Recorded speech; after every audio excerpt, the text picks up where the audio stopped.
C. Joseph Vijay எனும் நான்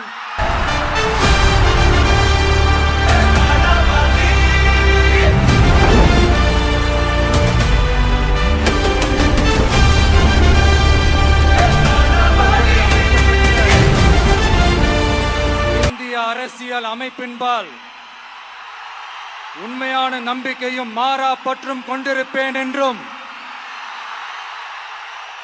இந்திய நாட்டின் ஒப்பில்லாத முழு முதல் ஆட்சியையும் ஒருமையையும் நிலை நிறுத்துவேன் என்றும் தமிழ்நாட்டு அரசின் முதலமைச்சராக உண்மையாகவும் உளச்சான்றின்படியும் என் கடமைகளை நிறைவேற்றுவேன் என்றும்